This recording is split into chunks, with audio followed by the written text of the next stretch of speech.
Daily Words of God.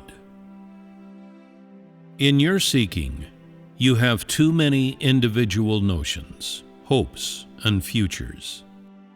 The current work is in order to deal with your desire for status and your extravagant desires. Hopes, status, and notions are all classic representations of satanic disposition.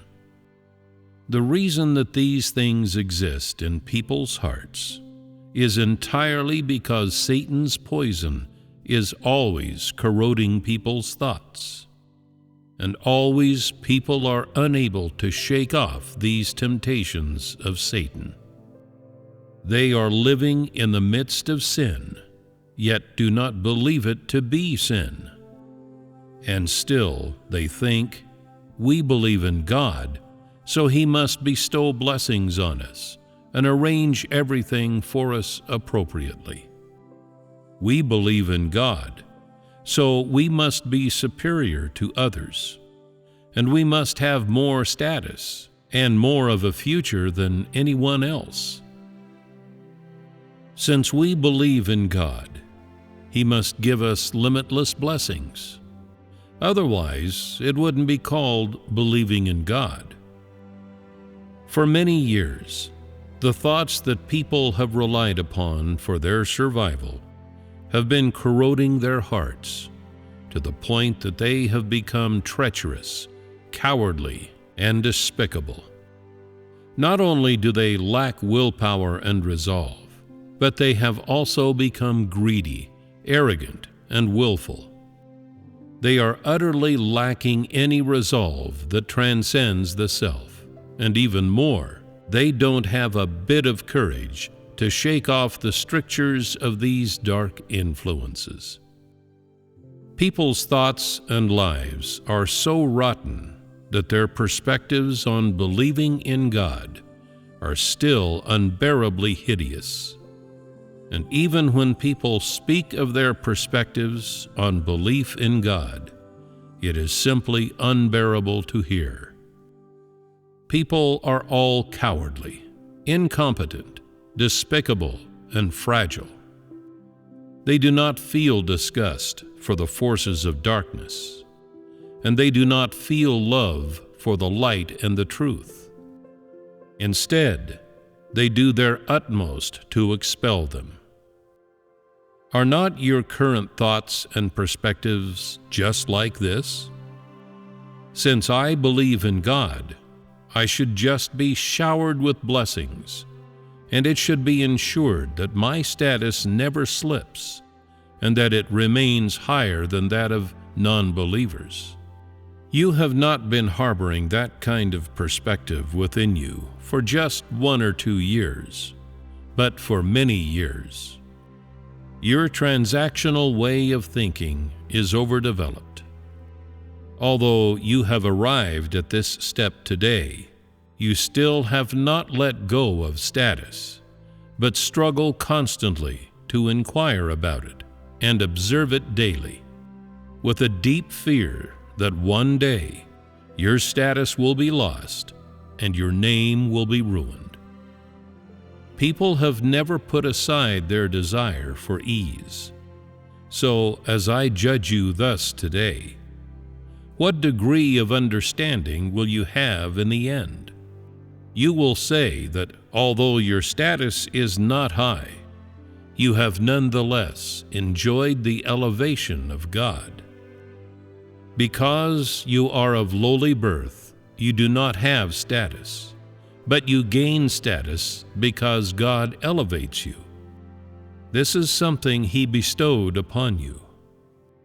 Today, you are able to personally receive God's training, His chastisement, and His judgment. This, even more so, is His elevation. You are able to personally receive His purification and burning. This is God's great love.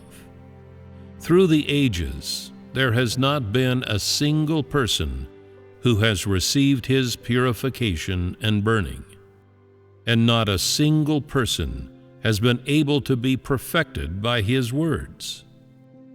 God is now speaking with you face to face, purifying you, revealing your inner rebelliousness. This truly is His elevation. What abilities do people have? Whether they are the sons of David or the descendants of Moab, in sum, people are created beings who have nothing worthy of boasting about. Since you are God's creatures, you must perform the duty of a creature. There are no other requirements of you. This is how you should pray. O God, whether I have status or not, I now understand myself. If my status is high, it is because of your elevation. And if it is low, it is because of your ordination. Everything is in your hands. I have neither any choices nor any complaints. You ordained that I would be born in this country and among this people, and all that I should do is to be completely obedient under your dominion, because everything is within what you have ordained. I do not give thought to status. After all, I am but a creature.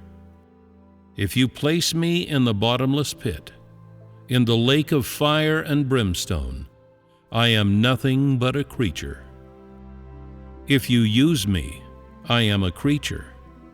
If you perfect me, I am yet a creature. If you do not perfect me, I will still love you because I am no more than a creature. I am nothing more than a minuscule creature created by the Lord of creation, just one among all created humans.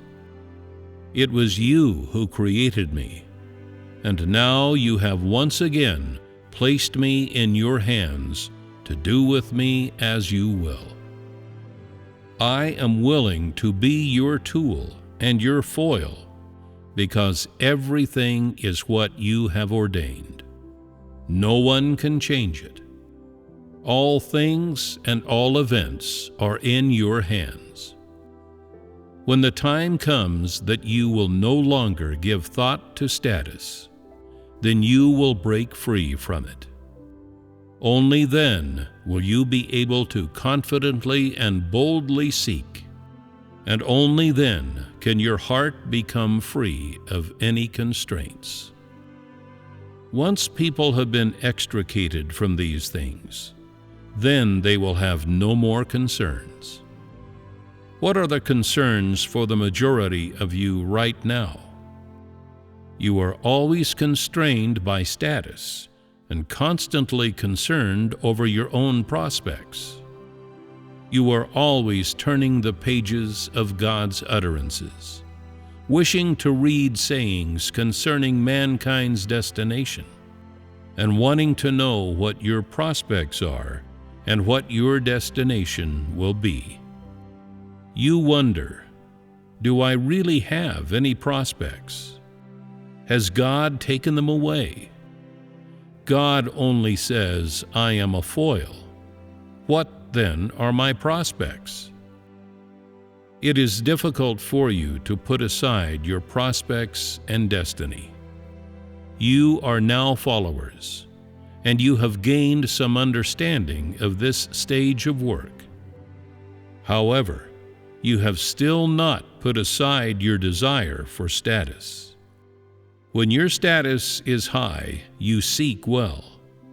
But when your status is low, you no longer seek. The blessings of status are always on your mind. Why is it that the majority of people cannot remove themselves from negativity? Is the answer not invariably because of bleak prospects? As soon as God's utterances are issued, you hurry to see what your status and identity really are. You prioritize status and identity, and relegate vision to second place. In third is something that you should enter, and in fourth place is God's current will. You first look at whether God's title for you as foils has changed or not. You read and read, and when you see that the title of foil has been removed, you become happy and profusely thank God and praise His great power. But if you see that you are still foils, you become upset, and the drive in your heart immediately dissipates. The more you seek in this way, the less you will reap. The greater a person's desire for status, the more seriously they will have to be dealt with, and the more they will have to undergo great refinement. Such people are worthless.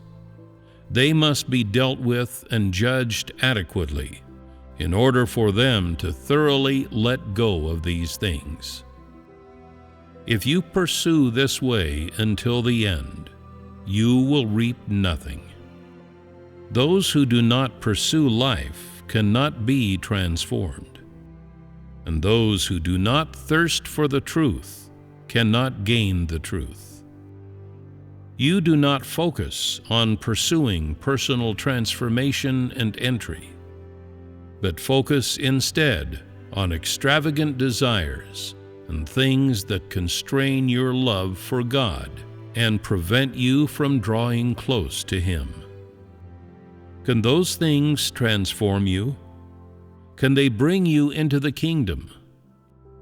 If the object of your pursuit is not to seek the truth, then you may as well take advantage of this opportunity and return to the world to make a go of it. Wasting your time this way is really not worth it.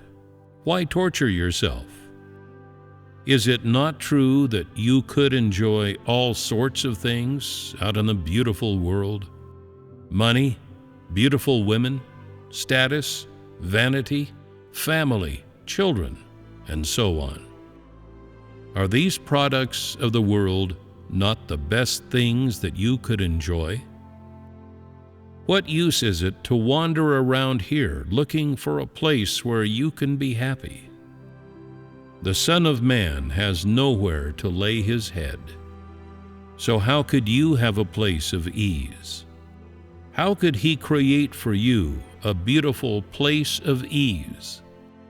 Is that possible? Aside from my judgment, today you can only receive teachings on the truth. You cannot gain comfort from me, and you cannot gain the bed of roses that you long for night and day. I will not bestow upon you the riches of the world. If you pursue genuinely, then I am willing to give you the way of life in its entirety, to have you be like a fish back in water. If you do not pursue genuinely, I will take it all back. I am not willing to give the words from my mouth to those who are greedy for comfort, who are just like pigs and dogs.